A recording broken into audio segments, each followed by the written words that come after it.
Film की शुरुआत किरा मैकबोन नाम की एक महिला से होती है जो जोनास स्वियरसिंस्की को डेट कर रही है। एक बार में एक मजेदार शाम बिताने के बाद वह उसे अपने घर ले जाता है जहां वे एक साथ रात बिताते हैं। जब किरा अगली सुबह उठती है तो जोनास पहले ही जा चुका होता है और उससे संपर्क करने के उसके प्रयास असफल हो जाते हैं। फिर भी वह दुनिया की परवाह किए बिना अपार्टमेंट छोड़ देती है। रास्ते में वह अपनी दोस्त मार्था को अपनी 5वीं डेट वाली शाम के बारे में बताने के लिए कॉल करती है। हालांकि उसकी दोस्त अचानक फोन काट देती है जिससे किरा की कहानी पर संदेह होता है। तभी किरा को पता चलता है कि वह बिना किसी कारण के जोनास की बिल्डिंग में वापस चली गई है। भ्रमित अवस्था में वह उस अपार्टमेंट में प्रवेश करती है जो उस अपार्टमेंट से अलग हो गया है जिसे उसने अभी अभी छोड़ा था, और यह अजीब तरह से जाना पहचाना लगता है। वह फर्नीचर और कई अन्य सामान को ऐसे पहचानती है जैसे वह बहुत पहले से वहां मौजूद है। उसे एक छोटी लड़की का भी दर्शन होता है जो एक कमरे में खेल रही है। वह हड़बड़ाहट में होम लेबल वाले संपर्क को कॉल करती है और उसे आश्चर्य होता है कि उसी अपार्टमेंट में लैंडलाइन बजती है। यह सब किरा को बताता है कि यह उसका घर है। जोनास का एकमात्र संकेत उसकी और किरा की एक पुरानी तस्वीर है जो बहुत पुरानी लगती है। स्थिति को समझने में असमर्थ किरा वॉशरूम की ओर भागती है जहां वह देखती है कि उसकी एक उंगली की त्वचा उखड़ रही है। जैसे ही वह उन्हें फाड़ने की कोशिश करती है उसमें से खून बहने लगता है जिससे वह असहज हो जाती है, इसलिए वह उसे फिर से पैच लगाती है। कुछ ही देर बाद वह दरवाजे पर दस्तक सुनती है और पीप होल से मार्था को देखती है, लेकिन इससे पहले कि वह दरवाजा खोल पाती उंगली में भयंकर दर्द के कारण वह जमीन पर गिर जाती है। जब तक वह होश में आती है तब तक उसे पता चलता है कि उसकी दोस्त पहले ही जा चुकी है। ठीक उसी समय किरा अपनी पड़ोसी सोफिया डेमेरॉक्स से मिलती है जो उसे अपने घर आमंत्रित करती है। किरा उससे पहली बार मिलती हुई प्रतीत होती है, लेकिन सोफिया के बात करने के तरीके से ऐसा लगता है कि वह उसे लंबे समय से जानती है। हैरान किरा सोचती है कि वह उसे कैसे जानती है और सोफिया बताती है कि वे काफी समय से पड़ोसी हैं। जैसे जैसे उनकी बातचीत आगे बढ़ती है किरा उसे जोनास की तस्वीर दिखाती है और पूछती है कि क्या वह उसे जानती है। हालांकि जोनास उसे पहचान नहीं पाता है और तस्वीर को बहुत पुराना बताता है। इसके बाद किरा अपने अपार्टमेंट में वापस आती है और स्थिति को समझने में कुछ समय लेती है। बाद में उस शाम सोफिया किरा के पास वापस आती है, उसकी भलाई के लिए चिंता व्यक्त करती है और डॉक्टर से मिलने की सलाह देती है। जवाब में किरा डॉक्टर से मिलने का पत्र होने का उल्लेख करती है, लेकिन अपनी अंतिम यात्रा की तारीख के बारे में अनिश्चित है। सोफिया उसे कुछ सांत्वना देने वाले शब्दों के साथ मदद करती है जो अंततः उसके मूड को ठीक कर देती है। फिर दोनों एक गिलास वाइन के साथ टोस्ट साझा करते हैं। इस दौरान किरा का गिलास उसके हाथ से फिसलकर गिर जाता है और उसके टुकड़े टुकड़े हो जाते हैं। मामले को बदतर बनाने के लिए सोफिया गलती से टूटे हुए टुकड़ों पर कदम रख देती है जिससे उसके पैर में एक छोटा सा कट लग जाता है। फिर किरा बाथरूम में जाने से पहले टूटे हुए गिलास और सोफिया की त्वचा का एक टुकड़ा इकट्ठा करती है। वहाँ वह धीरे से अपनी उंगली की त्वचा को सोफिया के पैर की त्वचा से बदल देती है। उसे आश्चर्य होता है कि सोफिया की त्वचा तुरंत उसके साथ मिल जाती है। इससे उसे विश्वास हो जाता है कि उसने आखिरकार इलाज खोज लिया है। अपनी परतदार त्वचा को स्वस्थ त्वचा से बदलकर वह चिकनी और जमा त्वचा पा सकती है। अगली सुबह कीरा यह जानने के लिए उठती है कि उसकी त्वचा का संक्रमण और भी फैल गया है। नतीजतन वह चिकित्सा सहायता लेने का फैसला करती है और डॉक्टर राफेला क्रोबर से मिलती है जो परीक्षण के लिए उसकी परतदार त्वचा का एक नमूना सावधानी पूर्वक निकालती है। उत्सुकता से कीरा पूछती है कि क्या वह पहले भी यहाँ आ चुकी है, लेकिन डॉक्टर इसे एक महत्वहीन विषय मानकर खारिज कर देते हैं। कुछ समय बाद डॉक्टर इसे एक महत्वहीन विषय मानकर खारिज कर देते हैं। राफेला बताती हैं कि कीरा की त्वचा असामान्य कोशिका क्षय से गुजर रही है जो समय से पहले बूढ़ा होने का संकेत है। यह सुनकर कीरा त्वचा प्रत्यारोपण की संभावना के बारे में पूछती है, लेकिन डॉक्टर निर्णय लेने से पहले परीक्षण के परिणामों की प्रतीक्षा करने की सलाह देते हैं। डॉक्टर राफेलो ने उसे दर्द से निपटने के लिए कुछ दवाएं भी दी और आश्वासन दिया कि यह ठीक हो जाएगा। इसके बाद किरा को पता चला कि त्वचा की समस्या उसके कंधे तक फैल गई है। परीक्षण के परिणाम का इंतजार करने में असमर्थ वह दूसरे अस्पताल जाने का फैसला करती है। डॉक्टर का इंतजार करते समय वह देखती है कि एक मुर्दाघर का कर्मचारी एक चिकनी त्वचा वाले शव को मुर्दाघर की ओर ले जा रहा है। किरा को भी शव की त्वचा से जलन हो रही है। कुछ ही समय बाद डॉ चेनी ने उसकी जांच की और सुझाव दिया कि वह त्वचा विशेषज्ञों से परामर्श करे। तत्काल उपचार न मिलने पर किरा निराश होकर कार्यालय से बाहर निकल जाती है। तभी उसे एक विचार सूझता है जिससे वह मुर्दाघर में घुस जाती है। अंदर जाने के बाद वह एक बेजान शरीर से त्वचा का एक टुकड़ा काटने के लिए स्केलपेल का इस्तेमाल करती है। फिर वह अपने कंधे पर लगे घाव को ढकने की कोशिश करती है। दुर्भाग्य से मृत शरीर की त्वचा में अपेक्षित उपचार शक्ति का अभाव है। यह उसकी त्वचा से चिपकती नहीं है। इस समय किरा समझती है कि केवल ताजा खाल ही उसकी परतदार त्वचा पर प्रभाव डाल सकती है। इसके बाद किरा दर्द सहन करने में असमर्थ है, इसलिए वह डॉ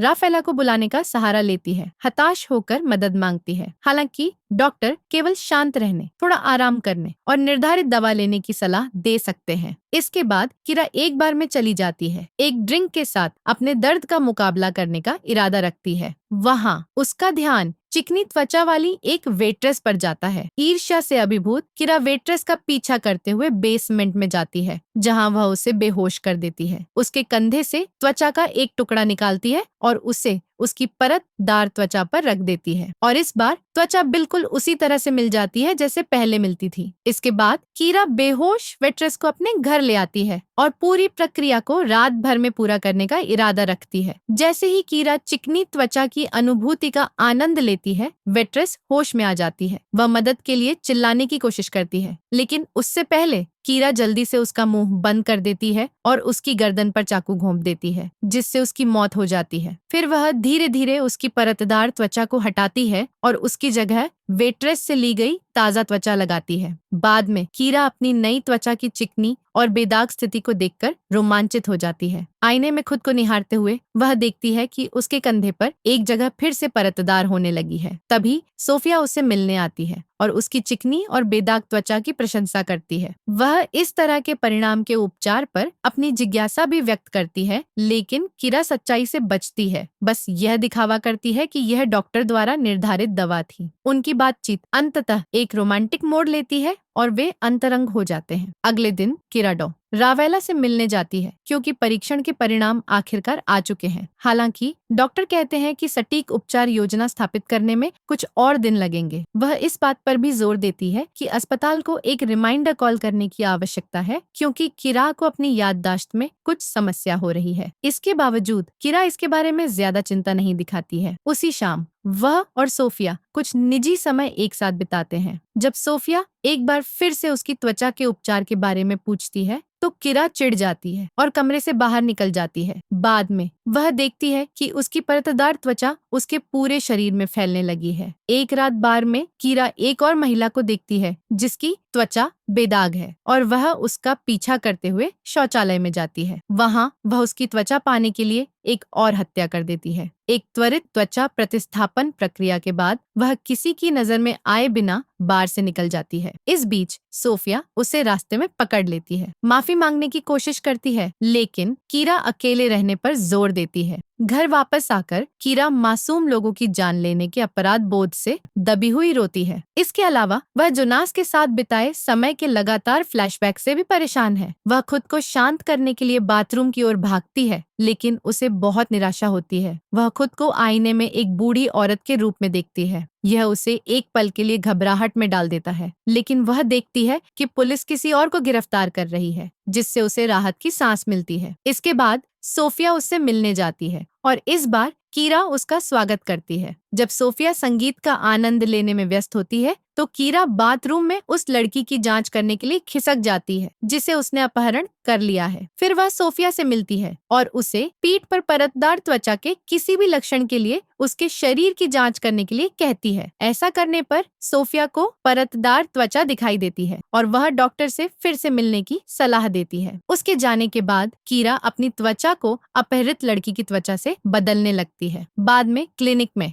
राफेला कीरा को बताती है कि उन्होंने आखिरकार उसकी त्वचा को फिर से जीवंत करने का इलाज खोज लिया है, जो संभावित रूप से उसके क्षय को धीमा कर सकता है। ये खबर कीरा के चेहरे पर बहुत खुशी लाती है। फिर भी डॉक्टर प्रक्रिया के गहन शोध के लिए और समय मांगता है। अब और इंतजार करने को तैयार नहीं, कीरा कार्यालय में घुस जाती है और उपचार योजना चुरा लेती है। जब तक वह घर लौटती है तब तक अपहृत लड़की खुद को दरवाजे तक खींच लेती है। हालांकि कीरा उसे फिर से बाथरूम में खींचती है। अब जब फर्श खून से सना हुआ है तो कीरा उसे साफ करना शुरू कर देती है। इसके बाद वह चोरी किए गए दस्तावेजों के साथ सोफिया के घर जाती है और दोनों इसे साथ में देखने लगते हैं। वीडियो में 60 साल की एक महिला को दिखाया गया है जो बढ़ती उम्र को रोकने के लिए एक प्रयोगात्मक प्रक्रिया में भाग लेने के लिए तैयार है। वीडियो के अंत में बुजुर्ग महिला अंततः एक युवा संस्करण में बदल जाती है। यहाँ यह पता चलता है कि यह महिला कोई और नहीं बल्कि खुद कीरा है। हमें यह भी पता चलता है कि उसने 20 साल पहले एक बेटी को जन्म देने के बाद जोनास से तलाक ले लिया था, एक ऐसा तथ्य जिसे वह याद नहीं कर पा रही है। यह रहस्योद्घाटन उसे बहुत परेशान करता है। अब जबकि उसकी त्वचा तेजी से बूढ़ी हो रही है, वह नहीं जानती कि अपने बाकी जीवन का सामना कैसे करना है। अजीब तरह से सोफिया इस सब से हैरान नहीं दिखती है और इसके बजाय वह उसे यह आश्वासन देकर दिलासा देती है कि वह हमेशा उसके साथ रहेगी। पूरी सच्चाई जानने के लिए बेताब कीरा अपनी बेटी से संपर्क करती है जो अब एक वयस्क महिला है। वह यह जानकर अवाक रह जाती है कि उसकी बेटी का अब अपना एक बच्चा है। इन सभी खुलासों को पचा पाने में असमर्थ कीरा दूर किसी ऐसी जगह भाग जाना चाहती है जहां कोई उसे न पहचाने। सोफिया उसके साथ जाने का फैसला करती है और अपना सामान पैक करना शुरू कर देती है। उनके जाने से पहले कीरा अपने पूरे कमरे में पेट्रोल डालकर आग लगा देती है, जिससे उसके परिवार की सारी यादें मिट जाती हैं। अपार्टमेंट से बाहर निकलने के बाद कीरा और सोफिया रिवर्स एजिंग प्रयोग के लिए और अधिक स्वयंसेवकों को खोजने का प्रयास करती हैं, लेकिन उन्हें कोई नहीं मिल पाता। इसके बाद कीरा अपनी बेटी के घर जाने का फैसला करती है। आगमन पर एक छोटी लड़की, संभवतः उसकी पोती, दरवाजा खोलती है। दोनों के बीच थोड़ी देर बातचीत होती है, जब तक कि छोटी लड़की कीरा की त्वचा को छीलते हुए देखकर चिल्लाती नहीं है। परिणाम स्वरूप वह अपनी बेटी का सामना करने में असमर्थ होने के कारण जल्दबाजी में उस स्थान से चली जाती है। इसके बाद कीरा और सोफिया एक मोटल में रुकते हैं और इस समय तक कीरा की त्वचा की स्थिति खराब होने लगती है। यह देखकर सोफिया उसे राफेला को देखने की सलाह देती है, लेकिन बाद में मना कर देती है। यह इस बिंदु पर है कि सोफिया सच्चाई कबूल करती है। जैव रसायन विज्ञान में उसकी पृष्ठभूमि और कीरा की निगरानी में राफेला के साथ उसका सहयोग। वह कीरा के पानी में एक शामक भी बताती है जो बाद में बेहोश हो जाती है। अगले दृश्य में कीरा एक प्रयोगशाला की मेज पर बंधी हुई जागती है। कुछ ही समय बाद राफेला उसके पास आती है और अपना खेद व्यक्त करती है, यह स्वीकार करते हुए कि परीक्षण विषयों को कभी भी प्रयोगशाला से बाहर नहीं जाने दिया जाना चाहिए था। वह यह भी बताती हैं कि कीरा की गायब यादें पुनर्जनन प्रक्रिया का एक साइड इफेक्ट है। यह पता लगाने की कोशिश में कि कीरा की त्वचा विदेशी ऊतक के साथ कैसे निर्दोष रूप से विलीन हो गई।